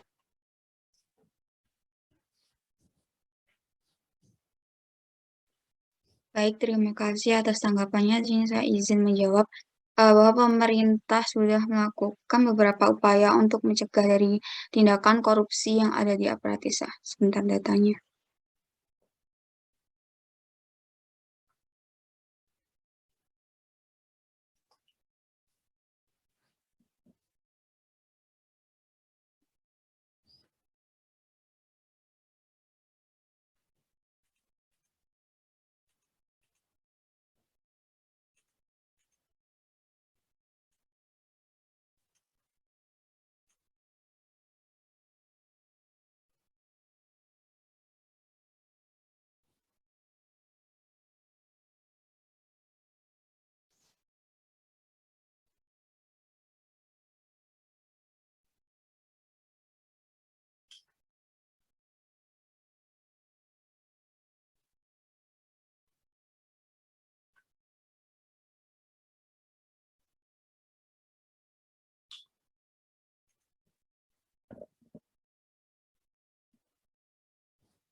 Baik, menurut sumber dari IAI Jawa Timur sendiri, dengan adanya kasus yang menyeret oknum-oknum dari aparat desa, kemudian menjadikan pengelolaan keuangan desa itu perlu dikawal, sehingga dari Kementerian Desa, Pembangunan Daerah Tertinggal dan Transmigrasi mendukung dengan dalam pencegahan tindakan korupsi dengan mengeluarkan Permendes PDTT nomor 24 tahun 2016 tentang pedoman penanganan pengaduan di lingkungan Kementerian Desa, Pembangunan Daerah Tertinggal dan Transmigrasi.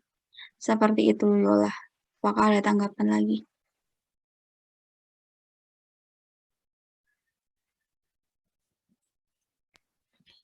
Baik, makasih Tariza. Ya, oke. Ya, jadi dari diskusi Yola dulu, pertanyaan Yola, kalau memang yang terjadi adalah ya banyak ya kasus begitu yang mungkin sering kita dengar bahwasanya dana desa ini banyak dimanfaatkan gitu ya, dalam artian manfaatkan untuk kepentingan pribadi ya oleh si aparatur negaranya, maka ya itu memang terjadi gitu. Dan terjadi apa yang terjadi gitu. Dan ya ini memang akhirnya menyebabkan optimalisasi dari pengembangan desa itu menjadi tidak bisa dilakukan gitu. Dan apa yang dilakukan sekarang untuk adanya pencegahan-pencegahan terhadap kasus yang demikian, maka kalau tidak salah tadi di IAI ataupun apa itu, saya pernah dengar bahwasanya memang untuk penggunaan dana desa ini ada proses pengawalan, ada proses monitoringnya, di mana ini melibatkan BPK, begitu, melibatkan pihak-pihak independen, yang itu akhirnya ya diharapkan potensi-potensi terjadinya korupsi dan lain sebagainya itu bisa dihindari. Dan di antara yang mungkin saya dengar, dan kebetulan ibu saya pernah terlibat juga, bahwasanya memang di dalam proses pengembangan dana desa ini melibatkan pihak-pihak independen tadi. Semacam contoh sederhananya adalah dosen-dosen kita begitu ya, dosen-dosen kita, Bapak Ibu dosen kita, yang itu juga terlibat langsung dalam proses penyaluran, kemudian bagaimana tata kelolanya, itu memang ada proses monitoringnya. Yang itu harapannya dengan proses demikian itu bisa dikurangi untuk terjadinya kasus-kasus kecurangan demikian.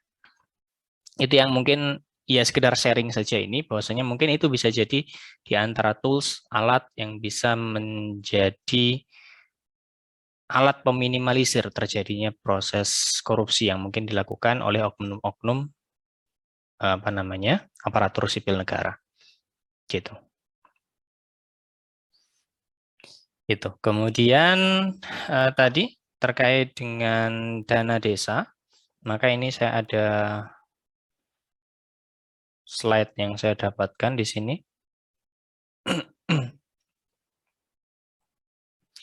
Jadi memang terkait dengan dana desa ini, itu tahun demi tahun itu, istilahnya, terjadi peningkatan begitu ya, terkait dengan alokasi dana desanya. Baik dana desanya maupun alokasinya. Sehingga apa? Ya memang dana desa ini sedang digencarkan begitu ya untuk adanya proses pengembangan wilayah desa. Dan dari sini kita bisa lihat di mana dana desa setiap tahunnya mengalami peningkatan, begitu ya.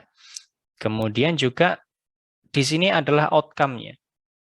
Di sini adalah output yang dihasilkan dari dana desa tadi. Di mana dari sini kita bisa melihat gitu ya, di mana penduduk miskin pedesaan itu tahun demi tahun mulai berkurang. Gitu. Dan ya berarti apa? Ada dampaknya loh, ada efeknya loh dengan keberadaan dana desa ini, di mana penduduk miskin di pedesaan itu mulai berkurang. Gitu. Kalau di sebelah kiri itu terkait dengan realisasi penyerapan dananya. Gitu ya. Kalau di birokrasi kan biasanya memang ya apa namanya? Bagaimana caranya biar dana desa ini bisa terserap secara maksimal gitu ya. Nah, maka di situ tampak bahwasanya memang untuk realisasinya memang rata-rata di situ ada sampai 90%-an gitu untuk penyerapannya. Dan di bawahnya ada terkait dengan capaian output dana desanya dalam artian apa saja penggunaan dari dana desanya. Gitu, mulai dari jalan, jembatan, pasar desa, BUMDes gitu ya, irigasi, sarana olahraga dan lain sebagainya. Terus kalau terkait dengan kualitas hidup, maka di situ ada terkait dengan PAUD, drainase, posyandu. Nah, maka itu data-data kita. Nah, sedangkan di sebelah kanan bawah itu terkait dengan perubahan status desa. Ya, mungkin di tahun 2015 ada 9.000 desa yang terkategorikan sangat tertinggal, gitu ya. Yang mungkin di bawah garis kemiskinan, begitu ya. Yang ternyata dengan adanya dana desa ini, gitu, itu mulai berkurang. Ada mulai peningkatan desa untuk menjadi lebih maju. Bahkan di situ, desa yang disebut sebagai status mandiri, gitu ya, bisa menghidupi dirinya tanpa ada bantuan-bantuan lagi, itu juga mengalami peningkatan. Maka ini kan sebetulnya kabar-kabar baik ya, di mana memang program dana desa ini bisa meningkatkan taraf dari atau kualitas dari desa yang ada.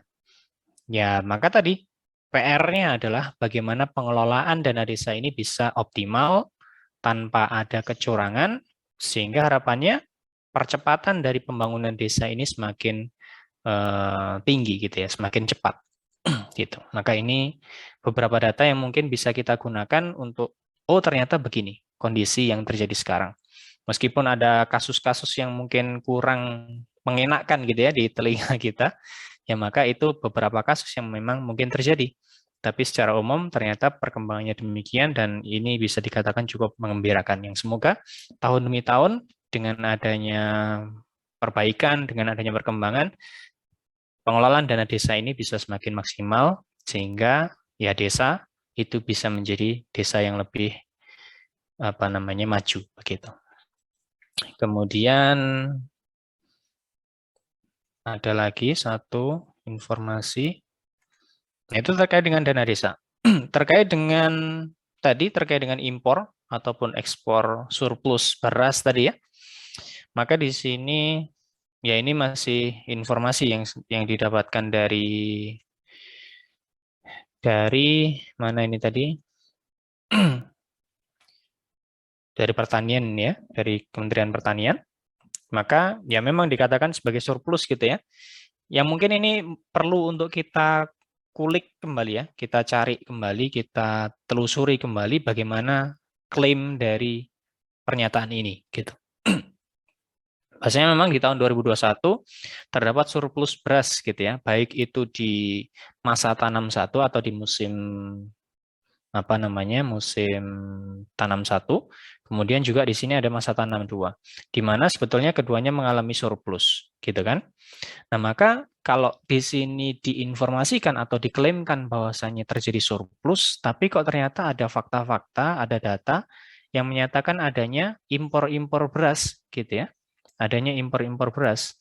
Maka sebetulnya bagaimana kondisi seperti ini? Nah ini memang mungkin kita perlu untuk telusuri kembali bagaimana kok kondisi ini bisa terjadi. Mungkin kalau kita asumsikan bisa jadi nih ya, bisa jadi ada proses ini ya, substitution gitu ya, tukar pemain gitu ya. Ada sebagian beras kita karena surplus itu ada proses ekspor di sana. Kalau surplus itu kan berarti melihatnya jumlah produksi dibandingkan dengan kebutuhan konsumsi nasional. Kan gitu ya. Nah, berarti ada surplus kalau misalkan ada kelebihan dari jumlah produksi dibandingkan dengan kebutuhan konsumsi nasional. Maka di situ mungkin ada surplus. Tapi kan di pemerintah juga ada program ekspor gitu ya. Ekspor hasil tanamnya, ekspor berasnya misalkan. Nah, bisa jadi, yang ini mungkin masih asumsi ya, mungkin teman-teman bisa teliti kembali, cari informasinya lebih dalam, bisa jadi kasusnya demikian, bahwasanya ada program ekspor, beras misalkan, kita ekspor keluar, yang mungkin secara kebutuhan, akhirnya apa? Secara produksi tadi kan menjadi berkurang. Nah, untuk menutupi kekurangan tadi ada impor beras. Artinya tadi tukar pemain gitu ya, substitusi.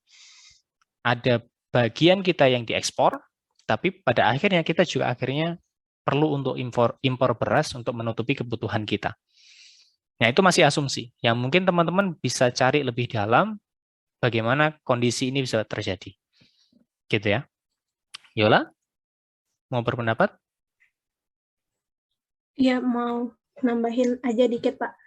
Silakan. Kalau berdasarkan yang saya baca, Kementerian Perdagangan itu sejak tahun 2018 udah nggak ada menerbitkan izin impor beras. Tapi ini untuk beras yang sifatnya umum, karena Indonesia itu udah surplus ya. Namun kenapa impor masih terjadi, itu adalah impor untuk beras-beras khusus.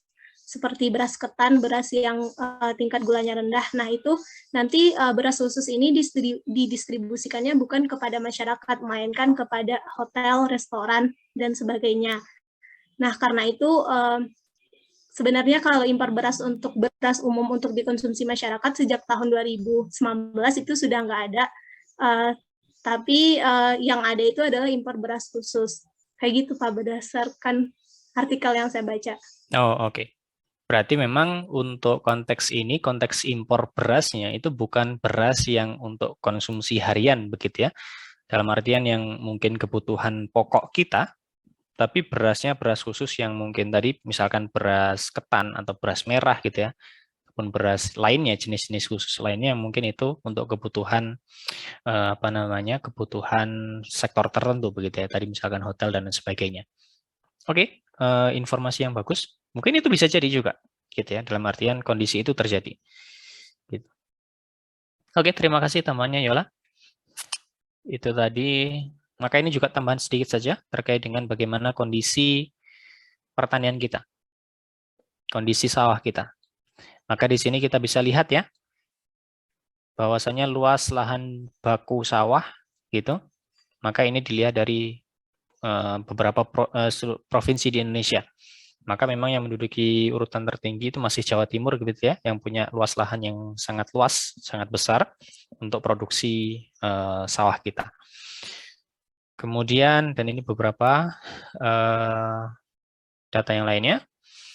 Nah, ini terkait dengan luas lahan.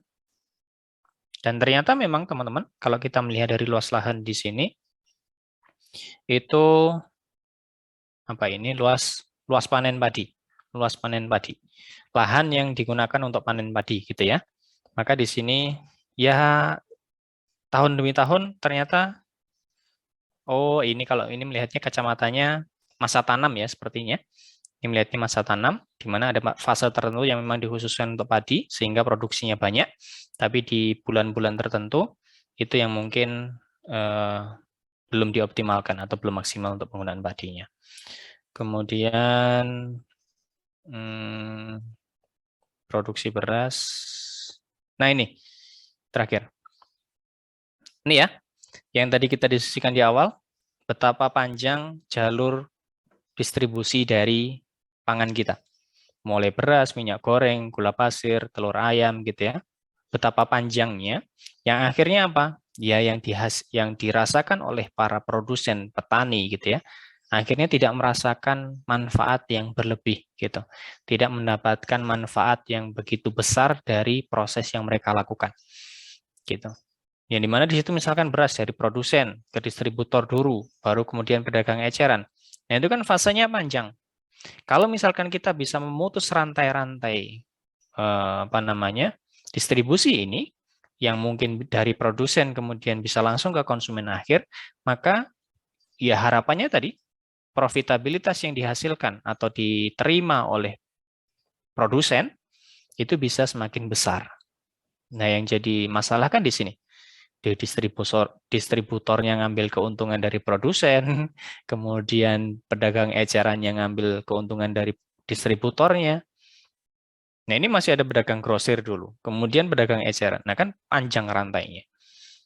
Maka beberapa ide-ide tadi yang mungkin kita sudah bahas, itu mungkin bisa menjadi di antara solusi yang bisa kita gunakan untuk memutus rantai distribusi yang terlalu panjang.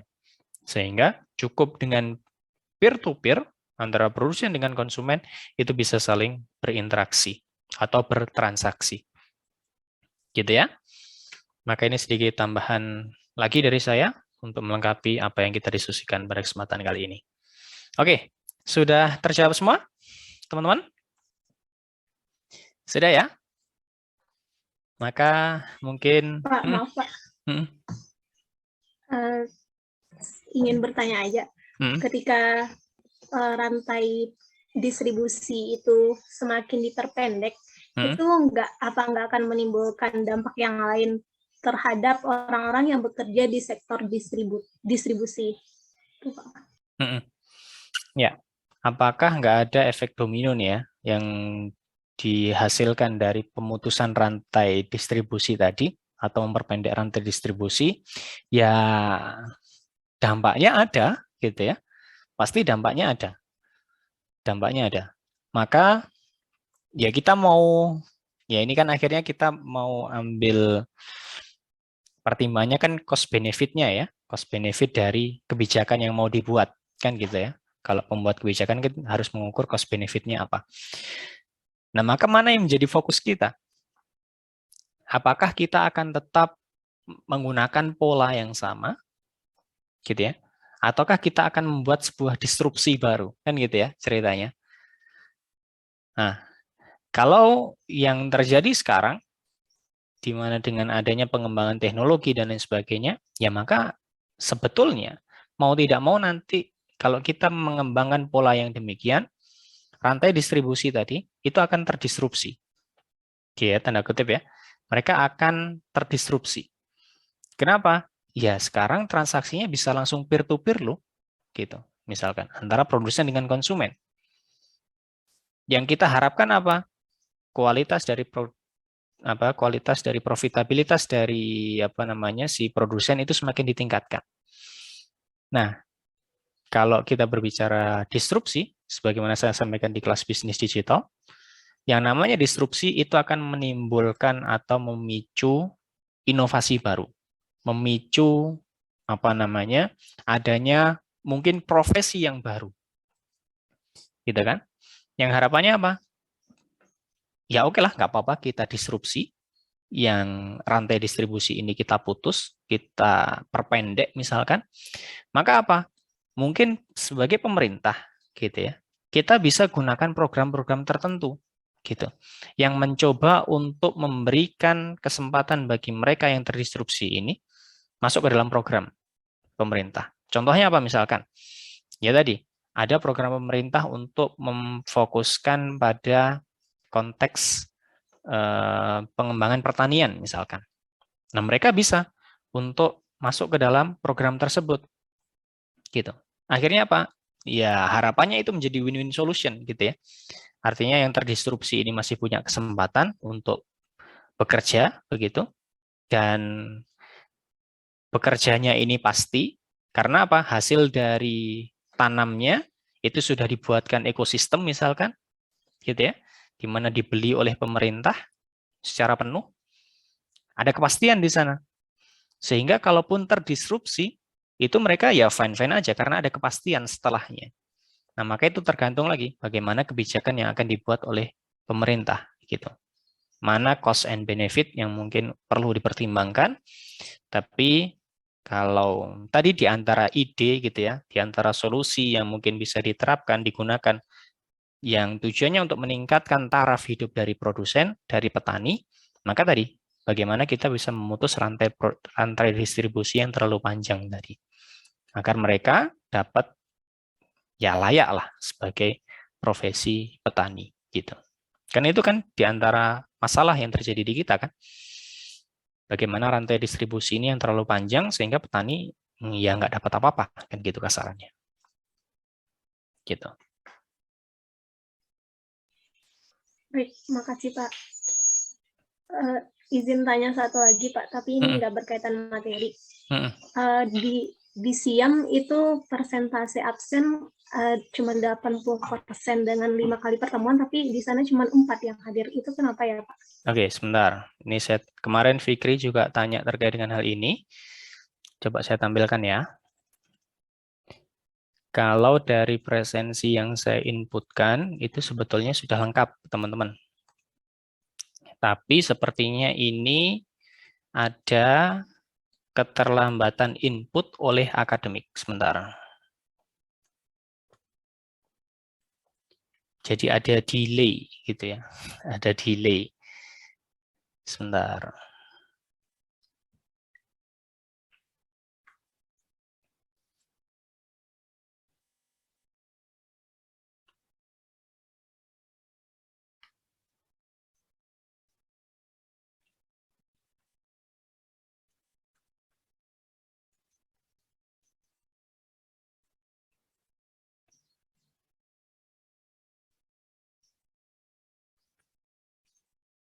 Ya ini ya.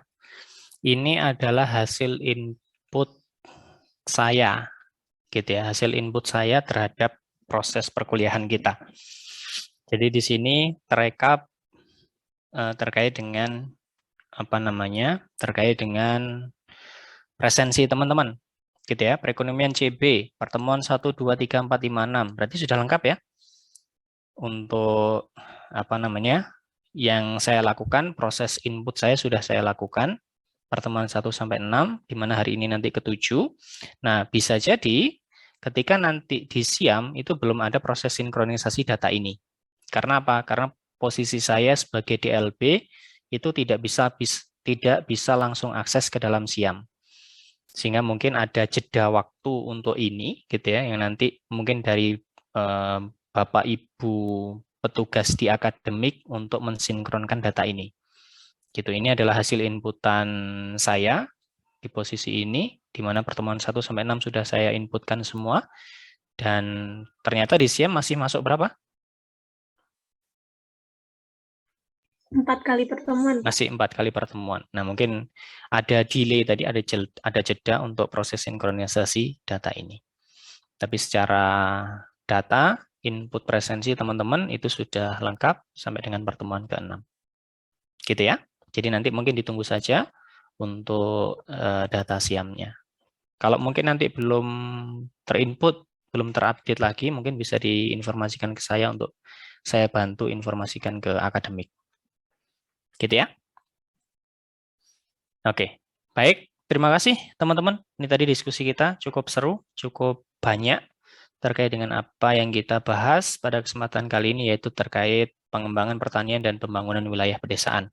Maka semoga apa yang kita diskusikan bermanfaat, menambah insight teman-teman, menambah wawasan teman-teman tentang bagaimana perekonomian di Indonesia. Gitu ya. Dan terkait dengan kuisnya, ini saya kirimkan di kolom chat ya. Saya kirimkan di kolom chat untuk kuisnya, bisa dikerjakan begitu. Untuk merefresh materi yang sudah teman-teman dapatkan di pertemuan-pertemuan sebelumnya. Nah, ini belum saya ganti tadi. Ini kuisnya kalau saya berikan waktu sampai pukul 1, enggak apa-apa? 1 jam lebih? 1 jam setengah? Cukup? 4 soal kok, cuma 4 soal. Enggak banyak. Soalnya seperti apa, Pak? Nih, coba kita lihat ya.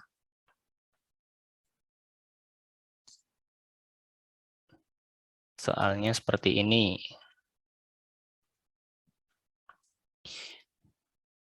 Ini pukulnya belum saya ganti nih.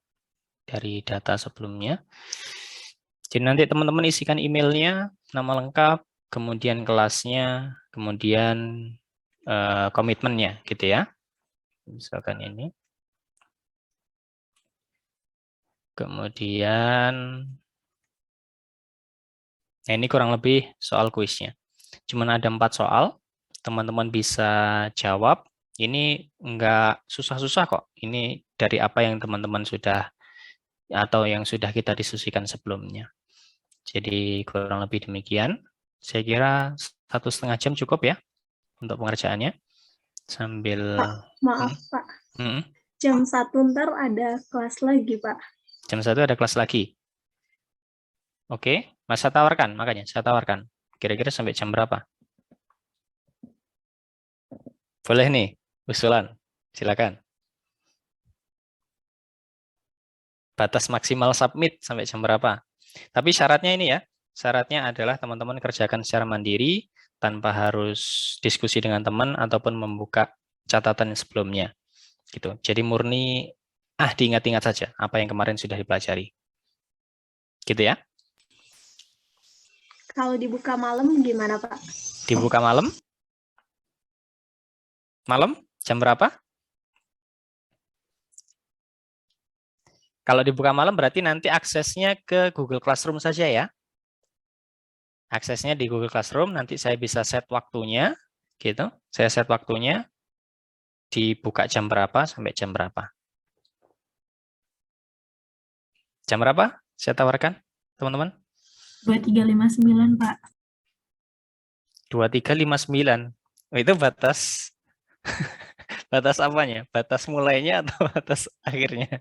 Batas akhirnya, Pak. Batas akhirnya. 23.59 batas akhir. Mulainya jam berapa? 19.00, Pak. 19.00, oke ya. 19.00 sampai dengan 23.59. Oke, kita sepakat itu untuk kuis kita. Nanti saya buka pukul 7 malam untuk kuisnya.